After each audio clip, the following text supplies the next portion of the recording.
Welcome to ప్రజా news channel. ముందుగా bulletin లోని హెడ్లైన్స్ చూద్దాం. జీవీఎంసీ 7వ వార్డు పరిధి బాంబే కాలనీలో అవంతి శ్రీనివాసరావు ప్రచారం. 16వ వార్డులో వైసీపీ అభ్యర్థి ఉమాశంకర్ గణేష్ ఎన్నికల ప్రచారం. ఇవి న్యాయానికి నేరానికి మధ్య జరుగుతున్న ఎన్నికలు. దేశంలో 400 పైచిలుకు సీట్లతో కేంద్రంలో బీజేపీ అధికారంలోకి వస్తుంది. చంద్రబాబుకు ఓటేస్తే మళ్లీ చంద్రముఖి నిద్రలేస్తుంది సీఎం జగన్. ప్రతి రైలులో సాధారణ బోగీలను 5కు పెంచాలి. సైకోగాళ్ల కుట్రలు ఉగ్రవాదుల కంటే మించిపోయాయని విమర్శించారు. పిఠాపురంలో పవన్ ను ఓడించకపోతే నా పేరు మార్చుకుంటా ముద్రగడ సవాల్. విశాఖ జిల్లా భీమిలి నియోజకవర్గం మధురవాడ జీవీఎంసీ 7వ వార్డు పరిధి బాంబే కాలనీలో రాష్ట్ర నగరాల కార్పొరేషన్ చైర్మన్ పోతిన శ్రీనివాసరావు ఆధ్వర్యంలో ఎన్నికల ప్రచారం అట్టహాసంగా జరిగింది. భారీ ఎత్తున మహిళలు పాల్గొన్నారు. భారీ ర్యాలీ నిర్వహించారు.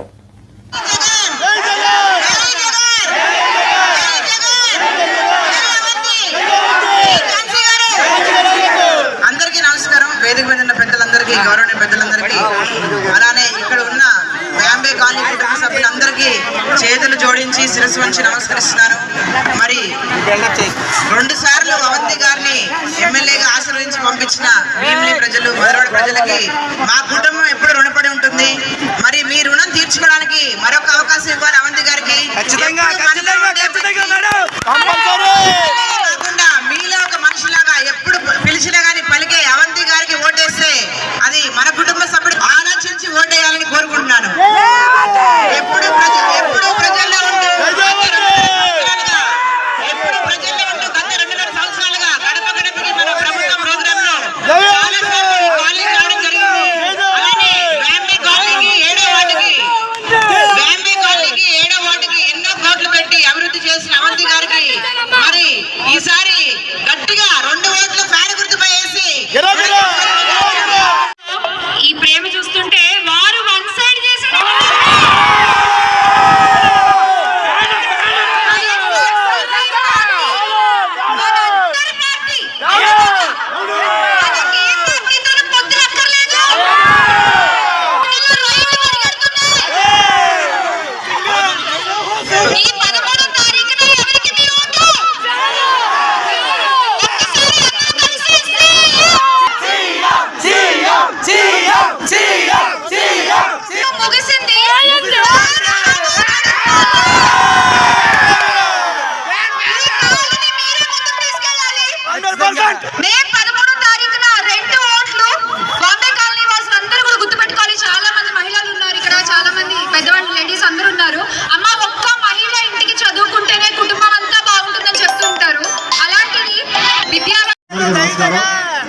ముందుగా మీ అందరికీ ఒక 10 నిమిషాలు పోకుండా మనం ఉంటే ప్రశాంతంగా మన భక్తులు చాలా మంది వచ్చారు, మాట్లాడతారు, మన సందేశం వినవచ్చు.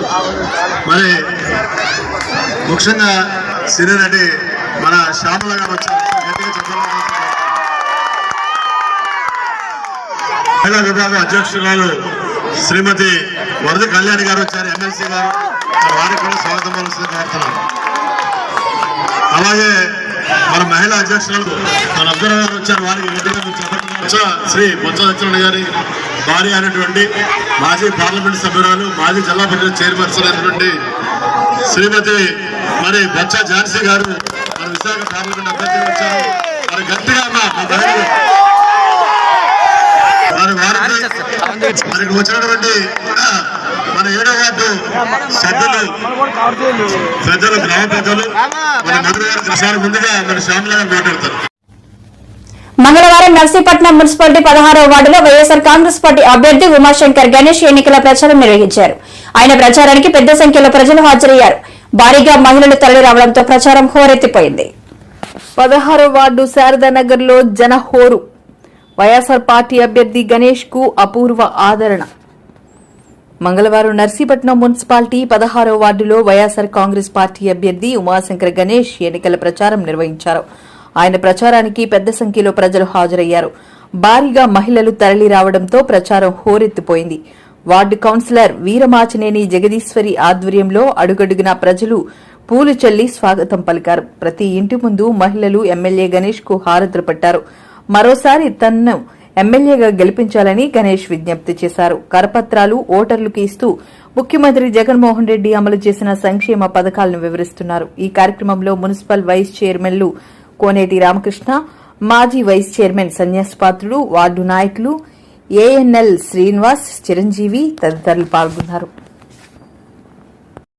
ఈరోజు నర్సీపట్నం మున్సిపాలిటీకి సంబంధించి 16వ వార్డులో కౌన్సిలర్ జగదీశ్వర్ గారు అధ్యక్షతన ఈ కార్యక్రమం ఇంటింటికి కార్యక్రమం ప్రచార కార్యక్రమం చేపట్టడం జరుగుతుంది. అందులో పెద్దలు సన్యాసపతి గారు, ఇంకా వైస్ చైర్మన్లు, కౌన్సిలర్స్, ఇన్ఛార్జీలు అందరూ కూడా పాల్గొనడం జరిగింది. అదే ముఖ్యంగా ఈరోజు చూస్తే ఈ వార్డుకి సంబంధించి 5 సంవత్సరాల కాలంలో సుమారుగా 2 కోట్ల రూపాయలతో సీసీ రోడ్డు కూడా వేయడం జరిగింది. ఎంపీ గారి నిధుల నుంచి కానీ ముఖ్యంగా మన ఏదైతే గౌరవ ముఖ్యమంత్రి గారు గ్రాంట్ ఇచ్చారో ప్రతి సచివాలయానికి 50 లక్షల రూపాయలు ప్రతి సచివాలయానికి కూడా ఇవ్వడం జరిగింది. అంటే సుమారుగా నర్సీపట్నం మున్సిపాలిటీలో ఈ మధ్యకాలంలో సుమారుగా 12 కోట్ల వరకు కూడా మరి ఇవ్వడం జరిగింది. అంటే గత తెలుగుదేశం పాలన కంటే అత్యధిక రోడ్లు మన మున్సిపాలిటీలో బ్రహ్మాండంగా వేసుకున్నాం నిజంగా. అందుకని ఈ రోజు ఏ వార్డుకి వెళ్ళినా సరే ప్రతి వారు కూడా మీరు ఎంత ఆనందపడుతున్నారు. ఎందుకంటే గతంలో 20-30 సంవత్సరాల నుంచి కూడా మాకు రోడ్లు లేవు, మీరు వచ్చిన తర్వాత రోడ్లు వేసారని చెప్పి ప్రజలందరితో నిజంగా మాకు చాలా ఆనందంగా ఉంది. అందుకనే ఈ రోజు ఏ వార్డుకి వెళ్ళిన సరే ప్రజలందరూ కూడా మాకు గౌరవంగా మమ్మల్ని అందరినీ కూడా మా తాలూకా ఆశీస్సులు ఇవ్వాలని చెప్పి కోరినప్పుడు మరి బ్రహ్మాండంగా అందరూ కూడా హారతులు తెస్తారంటే చాలా ఆనందంగా ఉంది. ఎందుకంటే మీరు చేసిన పనికి గుర్తింపు వచ్చిందని చెప్పి సందర్భంగా తెలియదు. అందుకనే ఈరోజు నర్సీపట్నం మున్సిపాలిటీ స్టార్ట్ అయిన దగ్గర నుంచి కూడా పెద్ద సన్యాసపతి గారు ఇంకా పెద్దలందరూ కూడా బ్రహ్మాండంగా ప్రతి వార్డులు తిరిగినప్పుడు ఎక్కువ మంది మరి 100% మంది మహిళలందరూ కూడా హారతులు తిన్నారంటే దానికి కారణం ఏంటంటే కేవలం జగనన్న పథకాల ద్వారా ఉంది. అందుకనే రేపు జరగబోయే ఎన్నికల్లో కేవలం ఒక మున్సిపాలిటీలోనే సుమారుగా 10,000 పైగా మెజార్టీ వస్తుందని చెప్పి మాకు నమ్మకం ఉంది. ఎందుకంటే మీరు చేసిన పనులు కానీ ఆ విధంగా ఉంది. ముఖ్యంగా 30 ఫీట్ రోడ్లోని అక్కడ రోడ్లు కానీ అలాగే రోడ్డు వైండింగ్ సంబంధించి మీరు తలపెట్టిన రోడ్డు వైండింగ్ కూడా అందరూ కూడా హర్షిస్తారు. ఎందుకంటే ఏదైతే మేము అనుకున్నామో కొన్ని అడ్డంకుల వల్ల కోర్టు అడ్డంకుల వల్ల అయినాయి తప్ప లేదా అంత బ్రహ్మాండంగా ఉండేది. వారందరితో కూడా రేపు రాబోయే కూడా చేస్తాం. ఈ విధంగా ప్రతి వార్డులను కూడా ఎన్నో అభివృద్ధి కార్యక్రమాలు కూడా చేస్తాం. సంక్షేమ పథకాలంటే చెప్పనవసరం లేదు, ప్రతి ఒక్కరికి కూడా ఇచ్చాం. ఇప్పుడు ఏదైనా కూడా ఎందాక చెప్పినట్టుగా కేవలం మున్సిపాలిటీలోనే మంచి మెజార్టీతో మేము గెలుస్తాం. టోటల్గా 30,000 పైగా మెజార్టీ గెలుస్తామని చెప్పి ఈ సందర్భంగా తెలియజేస్తాం. జై జగన్. నమస్కారం.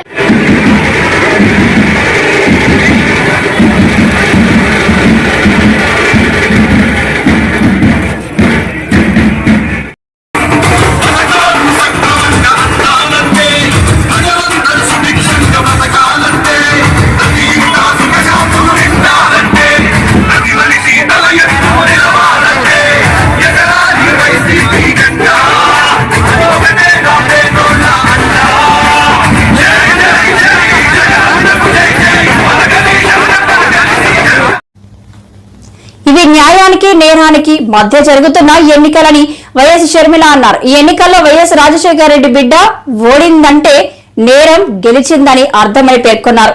రావులపాలెంలో ఆమె మీడియాతో మాట్లాడారు. ఎంక్వైరీ ఎందుకు వద్దన్నారు? మీరు ఏది దాచుకోవడానికి లేకపోతే, మీ దగ్గర రహస్యాలు లేకపోతే, మీరు భయపడకపోతే సిబిఐ ఎంక్వైరీకి ఎందుకు వద్దన్నారు? ఇంకా కడప ప్రజలకు సమాధానం చెప్పాల్సిన అవసరం ఉంది. ఈ 5 సంవత్సరాలు అవినాష్ రెడ్డి గారు సాక్ష్యాలు తుడిచేస్తుంటే అమాయకంగా నిలబడి చూశాడట. ఇది వాళ్ళే రవీంద్రనాథ్ రెడ్డి గారే సొంత మామేనమామ గారే చెప్తున్నారు. అంటే అలాంటి మనిషిని నిలబడి సాక్ష్యాలు తుడిచేస్తుంటే నిలబడి చూసిన మనిషిని ఈ 5 సంవత్సరాలు జగన్మోహన్ రెడ్డి గారు తన అధికారాన్ని కంచెవేసి అడ్డేసి ఎందుకు కాపాడారో కడప ప్రజలకు జగన్మోహన్ రెడ్డి గారు సమాధానం చెప్పాలి. 5 సంవత్సరాలు చేసింది ఒక ఎత్తైతే, కాపాడడం మీరు ఒక ఎత్తైతే, ఒక అక్యూజ్డ్ ని కాపాడడం ఒక ఎత్తైతే, మళ్ళీ అదే అక్యూజ్డ్ కి మీరు ఎంపీ టికెట్ ఎందుకు ఇచ్చారో కడప ప్రజలకు సమాధానం చెప్పాల్సిన అవసరం ఇంకా ఉంది, మిగిలే ఉంది. ఇక్కడ ముఖ్యంగా చెప్పాలనుకున్నది ఏమిటంటే కడపలో జరుగుతున్న ఈ ఎన్నికలు ఒక పక్క ధర్మానికి, ఇంకో పక్క డబ్బుకి జరుగుతున్న ఎన్నికలు. ఒక పక్క న్యాయానికి, ఇంకో పక్క నేరానికి జరుగుతున్న ఎన్నికలు. ఈ ఎన్నికల్లో రాజశేఖర్ రెడ్డి బిడ్డ ఓడిపోయింది అంటే నేరం గెలిచింది అని అర్థం. ఇంకొక అంశం, జగన్మోహన్ రెడ్డి గారు నిన్న ఇంటర్వ్యూలో ప్రస్తావించిన అంశం రాజశేఖర రెడ్డి గారి పేరును సిబిఐ ఛార్జ్ షీట్లో కాంగ్రెస్ పార్టీ చేర్చింది అని. పదే పదే చెప్తున్నాము. ఇటీవల నాకు తెలిసిన విషయమే ప్రజల ముందు గత కొన్ని రోజులుగా బయట పెడుతున్నాము. కాంగ్రెస్ పార్టీ రాజశేఖర రెడ్డి గారి పేరును సిబిఐ ఛార్జ్ షీట్లో చేర్చలేదు. వాస్తవం ఏమిటంటే అసలు రాజశేఖర రెడ్డి గారి పేరు ఎఫ్ఐఆర్లో కూడా లేకపోతే సుధాకర్ రెడ్డి గారు ఎవరైతే ఇప్పుడు ఏఏజీగా ఉన్నారో కొనుగోలు సుధాకర్ రెడ్డి గారు అదే పనిగా రాజశేఖర రెడ్డి గారి పేరు కూడా ఈ కేసులో లేకపోతే, ఛార్జ్ షీట్లో లేకపోతే జగన్మోహన్ రెడ్డి గారు ఈ కేసులలో నుంచి బయటపడటం అసాధ్యము అని సిబిఐ కోర్టులో పిటిషన్ వేశాడు, హైకోర్టులో పిటిషన్ వేశాడు, సుప్రీంకోర్టులో కూడా పిటిషన్ వేశాడు. ఆ మేరకు సిబిఐ రాజశేఖర రెడ్డి గారిని పేరుని ఛార్జ్ షీట్లో చేర్చింది తప్ప కాంగ్రెస్ పార్టీ రాజశేఖర రెడ్డి గారి పేరును ఛార్జ్ షీట్లో చేర్చలేదు. ఇక్కడ గమనించాల్సిన విషయం ఏమిటంటే కొడుకయ్యుండి ఎంత దుర్మార్గం కాకపోతే సొంత తండ్రి పేరుని ఛార్జ్ షీట్లో చేర్పిస్తాడు. చేర్పించిన వ్యక్తిని 5 రోజుల్లో 6 రోజుల్లోనే ఈయన ముఖ్యమంత్రి అయిన 6 రోజుల్లోనే ఏఏజీ పదవిని కట్టబెడతాడు. ఇది దుర్మార్గం కాకపోతే, ఇది సిగ్గుచేటు కాకపోతే ఏమిటి అని రాజశేఖర రెడ్డి బిడ్డ, రాజశేఖర రెడ్డి గారి అభిమానులు అడుగుతున్నారు. మీరు స్వార్థం కోసం ఈరోజు రాజశేఖర రెడ్డి గారి పేరుని సిబిఐ ఛార్జ్ షీట్లో చేర్పించి ఈ దుర్మార్గపు ప్రతి రైలులో సాధారణ బోగీలను 5కు పెంచాలి. ప్రధానమంత్రి దివ్య సన్నిధికి దేశవ్యాప్త కోటి ఉత్తరాల గాంధేయ మార్గంలో విజ్ఞప్తి. రైలులో 5 సాధారణ బోగీల సాధారణ సమితి జాతీయ కన్వీనర్ డాక్టర్ పరికిపల్ల అశోక్. ప్రతి మధ్యతరగతి కుటుంబాలు కానీ పేదవాళ్ళు కానీ మన ఒక ప్రదేశం నుంచి ఇంకొక ప్రదేశానికి చుట్టాల వారి ఇంటికి పోవాలన్నా, ఏదైనా ఫంక్షన్స్ వారిగా వెళ్ళాలన్నా, లేదా డ్యూటీ పరంగా కానీ కూలి పని చేసుకునే వాళ్ళు నిత్యం మనం క్యాచ్ చేసేది ట్రైన్స్, రైళ్లను మాత్రమే. సో ఇవాళ ప్రపంచవ్యాప్తంగా ఇండియన్ రైల్వేస్ అనేది 2nd biggest transporting system. So భారతదేశంలో ఉన్నటువంటి 140 కోట్ల మందిలో ప్రతిరోజు 80 కోట్ల మంది ట్రైన్లలో తిరుగుతూ ఉన్నారనేది ఒక అనధికారిక అంచనా. సో అయితే దీంట్లో ఏంటంటే ఎప్పుడో 20 సంవత్సరాల క్రితం పెట్టినటువంటి ప్రతి రైలు, ఎక్స్ప్రెస్ రైల్స్ కానీ ఏవైనా కానీ, సో దాంట్లో జనరల్ బోగీలు 2 మాత్రమే ఉన్నాయి, అట్లాగే కంటిన్యూ అవుతూ ఉన్నాయి. సో ఆ 2 జనరల్ బోగీలలో ఎంతమంది పడతారంటే 50 + 50 100 మంది. కానీ ఇప్పుడున్నటువంటి ఒక 20 రెట్ల జనాభా పెరుగుదల జరిగింది. సో దానికి అనుసరించి ప్రతి స్టేషన్లో ఆ జనరల్ బోగీలో 50 మంది ఎక్కుతున్నారు. సో కాబట్టి ఆ క్రమంలో ప్రయాణం చేస్తున్న క్రమంలో సాధారణ బోగీల్లో ఎక్కుతున్నటువంటి ప్రజల యొక్క బాధలు అన్నాతీలం. అనేక సార్లు చిన్నపిల్లలతో ఎక్కిన వాళ్ళు ఎక్కబోతా ఉంటే కింద పడి వాళ్ళ ప్రాణాలు పోయిన సందర్భాలు కూడా ఉన్నాయి. సో నేను అంత వరంగల్ నుంచి ఇక్కడ వరకు రావడానికి కారణం ఏంటంటే, నేను ఒక రోజు కోనార్క్ ఎక్స్ప్రెస్ వెళ్తామంటే ఒక ప్రెగ్నెంట్ లేడీ చిన్న పాపను ఎత్తుకొని ఎక్కబోయింది, కింద పడింది. ఆ పాపకు హెడ్ ఇంజురీ అయింది, చనిపోయింది. మళ్ళీ తర్వాత ఒక 16 రోజుల తర్వాత మళ్ళీ విషయం ఏం తెలిసిందంటే, ఆ కింద పడ్డ ఆ తల్లి ప్రెగ్నెంట్ కూడా. సో ఆ కడుపులో ఉన్న పిండం కూడా చనిపోయింది. ఎందుకంటే కింద పడ్డప్పుడు కడుపుకు దెబ్బ తగిలింది, ఎత్తుకున్న పాప కూడా దెబ్బ తగిలింది. సో ఆ సంఘటన నన్ను చాలా చలించి వేసింది. సో దాని నుంచి ఏదైనా చేయాలని చెప్పేసి నేను ఈ కార్యక్రమాన్ని మొదలు పెట్టుకున్నాను. సో ఇది ఏంటంటే, ఇది ఒక గాంధీయన్ వేలో ఒక భారతదేశ వ్యాప్తంగా ప్రధానమంత్రి గారికి కోటి ఉత్తరాల కార్యక్రమం. ఈ యొక్క సాధారణ ప్రయాణికుల యొక్క బాధను వారికి తెలియజెప్పడం కోసం ఆ సంఘటన అనేది నన్ను ఇన్స్పైర్ చేసింది. నేను తెలంగాణ వాసిగా తెలంగాణ రాష్ట్రం మొత్తం ఈ కార్యక్రమాన్ని తీసుకొని తిరుగుతున్నాను. సో ప్రతి వ్యక్తి కూడా ఒక కార్డు ముక్క రాయని నేను చెప్తున్నాను. సో ప్రధానమంత్రి గారికి మేము దాంట్లో అడ్రస్ కూడా ఉదాహరించడం జరిగింది. ప్రధానమంత్రి గారి యొక్క అడ్రస్కి మనం పడుతున్నటువంటి బాధలు ఏదైతే ఉన్నాయో ఒక కార్డు క్యాంపెయిన్ చేయమని చెప్తున్నాము. ఆ కార్డులో 2 అడ్రస్ మేము ఇస్తున్నాము. ఆర్టికల్స్ కూడా వచ్చాయి వివిధ పత్రికలలో. సో ప్రతి వ్యక్తి కూడా ఈ యొక్క ప్రధానమంత్రి గారికి అడ్రస్కి ఒక కార్డు ముక్క రాయండి అని చెప్తున్నాం. అట్లాగే ఈ యొక్క మేము పేపర్లో వచ్చిన వాటిని షేర్ చేయండి అని చెప్తున్నాం. ఆ తర్వాత PMO ఇండియా అనేది ప్రధానమంత్రి గారి యొక్క ట్విట్టర్ ఖాతా అడ్రస్. PMO అనేది క్యాపిటల్ లెటర్స్, ఇండియాలో I అనేది క్యాపిటల్ లెటర్, మిగతా స్మాల్ లెటర్స్. సో ఈ ట్విట్టర్లో ప్రధానమంత్రి గారు అందుబాటులో ఉంటారు. సో వారికి ప్రతి వ్యక్తి ఒక 100 ట్వీట్లు చేయండి అని కోరుతా ఉన్నాం. సో ఇది ఒక ప్రజా ఉద్యమంగా ముందుకు రావాలి, ఒక గాంధీయన్ ఐడియాలజీలో మనం ముందుకు పోతున్నాం. సో ఇది నాకు 3 పేపర్లో వచ్చిన తర్వాత నాకు ప్రతిరోజు 300 కాల్స్ వస్తున్నాయి. దాంట్లో 250 కాల్స్ ఆంధ్రప్రదేశ్ నుంచి వస్తున్నాయి. సో కాబట్టి ఆ యొక్క బలమైన అంశం నన్ను ఇక్కడ వరకు తీసుకొచ్చింది. ఇది ఇవాళ మీ అందరి దృష్టిలోకి తీసుకొచ్చేది ఏంటంటే, ఇది ఆంధ్రప్రదేశ్లో మొట్టమొదటి కార్యక్రమం. ఇవాళ మేము ఉదయం పూట ఆ బీచ్ రోడ్డుకి వెళ్ళి వారిని రిక్వెస్ట్ చేసి ఒక 200 ఉత్తరాలు రాయించి పోస్టులో వేయడం జరిగింది. సో ఇది మీ అందరి సహకారం కనుక ఇస్తే ఇది మన అందరి సమస్య. మనందరం కూడా ఖచ్చితంగా ఇది ఒక ప్రజా ఉద్యమం లాగా ప్రతి ఒక్కరు కూడా ఒక కార్డు ముక్క రాయడము, వాట్సాప్ ద్వారా దీన్ని ముందుకు తీసుకుని ట్వీట్లు చేయడము, ఈమెయిల్ ద్వారా ఈ యొక్క ప్రజాభిప్రాయం కనుక ఖచ్చితంగా తీసుకెళ్తే ఎంతటి పెద్ద ప్రభుత్వం అయినా, ఎంత గట్టి ప్రభుత్వం అయినా, ఏ ప్రభుత్వాలు ఏవైనా కావచ్చు, మనం we are not supporting any government or criticising, but మన ప్రజల ఆకాంక్షని ఒక ఉత్తరాల ద్వారా తెలియజేస్తున్నాను. నా పేరు డాక్టర్ అశోక్ పరిక్పన్లా, నేను జాతీయ అవార్డు గ్రహీతని. ఈ యొక్క రైలులో 5 సాధారణ భోగిల సాధన సమితి జాతీయ కన్వీనర్గా ఉంది. చంద్రబాబుకు ఓటేస్తే మళ్లీ చంద్రముఖి నిద్రలేస్తుంది. ఇంటింటికి ఉద్యోగం ఇస్తామని చంద్రబాబు మోసం చేశారు. చంద్రబాబు హయాంలో 31,000 ఉద్యోగాలు మాత్రమే ఇచ్చారు. మీ బిడ్డ 58 నెలల కాలంలో 2.31 లక్షల ప్రభుత్వ ఉద్యోగాలు ఇచ్చాడు అని అన్నారు. ఏం జరిగింది? చంద్రబాబు నాయుడు గారి హయాంలో మొత్తంగా ఆయన ఇచ్చిన గవర్నమెంట్ ఉద్యోగాలు ఎన్నో తెలుసా? కేవలం ముస్తేసినట్టు 32,000 ఇచ్చాడు. అదే ఈ 58 నెలల కాలంలో మీ బిడ్డ ప్రభుత్వంలోకి, మీ బిడ్డ అధికారంలోకి వచ్చిన తర్వాత మీ బిడ్డ ఎన్నిచ్చాడో తెలుసా?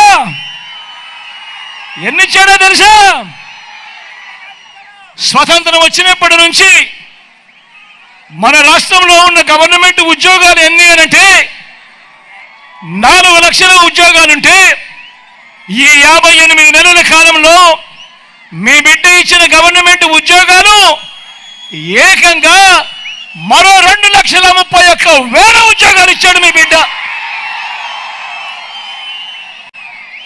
వీళ్ళందరూ కూడా ఈ 2,31,000 ఉద్యోగాలు పొందిన వీళ్ళందరూ కూడా మన గ్రామ సచివాలయాల్లోనే కనిపిస్తా ఉన్నారు, మన మెరుగుపడిన హాస్పిటళ్లలో కనిపిస్తా ఉన్నారు, మన బాగుపడిన స్కూళ్ళల్లో కూడా వీళ్ళందరూ కూడా కనిపిస్తా ఉన్నారు. మన చెల్లెమ్మలు, మన తమ్ముళ్ళు.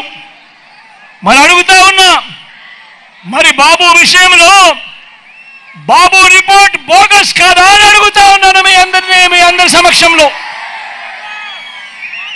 ప్రభుత్వ ఉద్యోగాల విషయంలో మీ జగన్ రిపోర్టు, మీ జగన్ది కళ్ళెదుటే కనిపిస్తా ఉన్న రిపోర్టు కాదా అని అడుగుతా ఉన్నాను మీ అందరి సమక్షంలో. మరొక విషయం కూడా చూద్దామా? ఈసారి రైతుల విషయం చూద్దాం. రైతుల విషయంలో, వ్యవసాయ విషయంలో బాబు రిపోర్ట్ ఏమిటో, జగన్ రిపోర్ట్ ఏమిటో ఒకసారి అది కూడా చూద్దామా? సూటిగా చంద్రబాబు నాయుడుని అడుగుతా ఉన్నాను, సూటిగా. ఓ బాబు, ఓ చంద్రబాబు, రైతు రుణమాఫీపై తొలి సంతకం చేస్తానన్నావు, బ్యాంకుల్లో పెట్టిన బంగారం విడిపిస్తానన్నావు. మరి 87,612 కోట్ల రూపాయలు వ్యవసాయ రుణాలు మాఫీ చేశావా అని అడుగుతా ఉన్నాను ఈ పెద్ద మంచి చంద్రబాబు నాయుడు. బ్యాంకుల్లో పెట్టిన బంగారం ఇంటికి వచ్చిందా అని అడుగుతా ఉన్నాను ఈ పెద్ద మంచి చంద్రబాబు నాయుడు. బ్యాంకుల్లో పెట్టిన బంగారం విడిపివ్వకపోగా ఏకంగా సైకోగాల కుట్రలు ఉగ్రవాదుల కంటే మించిపోయాయని విమర్శించారు. టీడీపీ, జనసేన, బీజేపీ పొత్తు పెట్టుకున్నాయని, ఎన్నికల్లో జనసేనను డ్యామేజ్ చేసేలా 54 నియోజకవర్గాల్లో గ్లాసు ప్లంపర్ గుర్తు స్వతంత్ర అభ్యర్థులకు వచ్చేలా వైసీపీ కుట్రలు చేసిందని చంద్రబాబు ఆరోపించారు. వ్యాపారాలు మీకోసం కాదు, వాళ్ళ కోసం వ్యాపారాలు చేసే పరిస్థితి వస్తుంది. నీకు శాంతి భద్రతలు ఉండవని చెప్పి తెలియజేస్తున్నా. ఇక్కడికి వచ్చినప్పుడు మా ఆడబిడ్డలకు ఒకటి హామీ ఇస్తున్నా, నేను ఎప్పుడు కూడా ఆడబిడ్డల పక్షపాతిని. చరిత్ర ఒక్కసారి నెమరేసుకోండి. ఏం చేసినా తెలుగుదేశమే మీకు చేసింది. తెలుగుదేశం మీకు పుట్టిల్లు అవునా కాదా తల్లి అని అడుగుతున్నా. అవునంటే ఆడబిడ్డలు చేలు పైకెత్తండి. ఆస్తిలో సమానకు ఇచ్చిన నాయకుడు ఎన్టీ రామారావు గారు అవునా?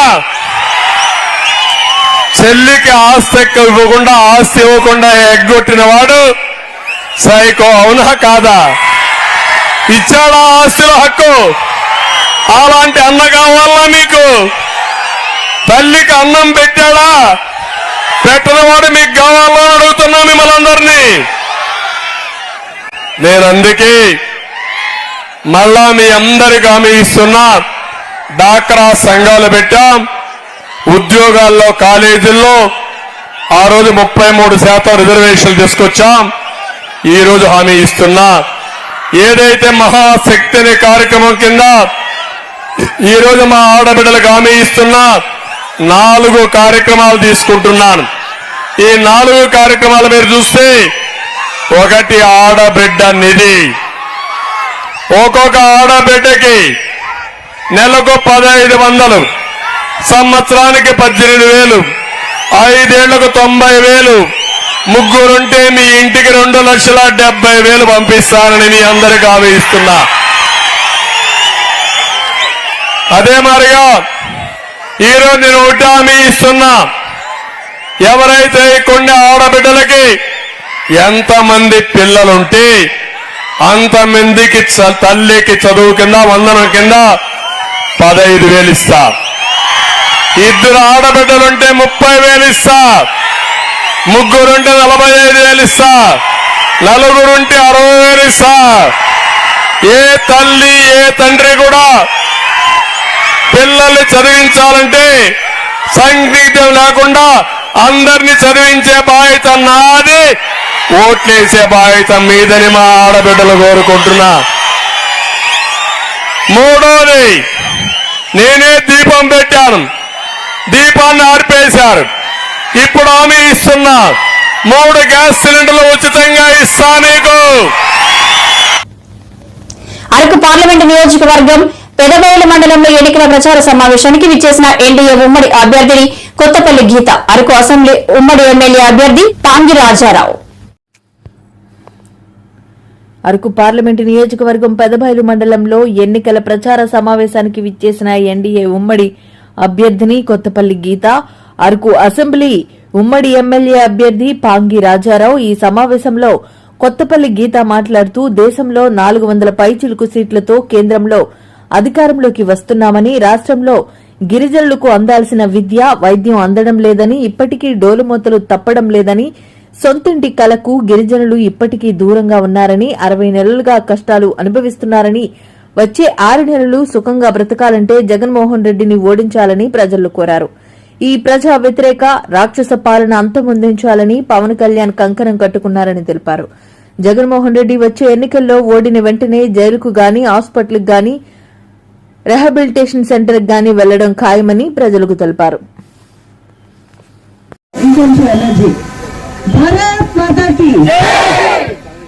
ఈ రోజు వేదికపై ఉన్న ఎన్డీఏ కూటమి అభ్యర్థి బీజేపీ నుంచి పోటీ చేస్తున్న రాజారావు గారికి, అలాగే అరకు ఇన్ఛార్జ్ ఇక్కడ అభ్యర్థిగా ప్రకటించినా సరే తన అభ్యర్థిత్వాన్ని చంద్రబాబు నాయుడు గారు కోరిక మేరకు మన్నించి బీజేపీ అభ్యర్థికి సమర్థించిన దుర్జోధ గారికి, అలాగే అరకు అసెంబ్లీ కాన్స్టిట్యున్సీ ఇన్ఛార్జ్ గా ఉన్న జనసేన అధ్యక్షులు చిరంజీవి గారికి, వేదికపై ఉన్న ఎన్డీఏ కుటుంబ సభ్యులందరికీ, అధికారం 3 పార్టీల నుంచి పదాధికారులుగా ఉన్న వారికి, ముఖ్య కార్యకర్తలుగా ఉన్న వారికి, సీనియర్ లీడర్స్ కి, ఇక్కడ వచ్చిన నా అక్క చెల్లెములందరికీ, ముంచెంపుట్టు పెదబయలు నుంచి వచ్చిన ప్రతి ఒక్కరికి ఎండనగా ఇక్కడ నించుని ఈ మీటింగ్ లో ఏం చెప్తారు, మేము మళ్ళీ అది తీసుకెళ్లి ఎక్కడ చెప్పాలి అని ఆలోచిస్తూ మీ అందరూ కూడా మద్దతు ఇచ్చిన మీ అందరికీ హృదయపూర్వకంగా శిరస్సు వంచి నమస్కారాలు తెలియజేస్తున్నాను. మొట్టమొదటిగా పెద్దలు మైక్ ఇచ్చారు, కూడా వేదిక మీద రావాల్సి కూర్చుంది. మైక్ ఇస్తూ అమ్మ ఫోన్ ఎత్తండి అని చెప్పారు. నేను దానికి ఒక సమాధానం చెప్పిన తర్వాత మిగతా మొదలు పెడతాను. అరకు పార్లమెంట్, అరకు అసెంబ్లీలో 5 మండలాలు ఉన్నాయి, 6 మండలాలు ఉన్నాయి. 6 మండలాల్లో ఉన్న నాయకులు ఫోన్ ఎత్తితేనే రాజారావు గారి ఫోన్ జామ్ అయిపోతుంది. 38 మండలాలు, 3 మున్సిపాలిటీలు, ఇంతమంది ప్రజాప్రతినిధులు ఉన్నారు ఇక్కడ. ఖచ్చితంగా సమస్యలను నేను ప్రతి ఒక్కటి కూడా పరిష్కార దిశగా నేను కృషి చేయడానికి ట్రై చేస్తాను. అలాగే మీరే ఇప్పుడు పొద్దున మీ ఎదురుగా నేను కూర్చొని ఫోన్ మాట్లాడుతుంటే మీరు అభ్యంతరం వ్యక్తపరుస్తారు. అలాగే నాయకులు అందరి ఎదురుగా ఉన్నప్పుడు ఫోన్ మాట్లాడడం అనేది నేను నార్మల్లీ మాట్లాడను, ఎప్పుడు సమయంలో కూడా నేను మాట్లాడతాను.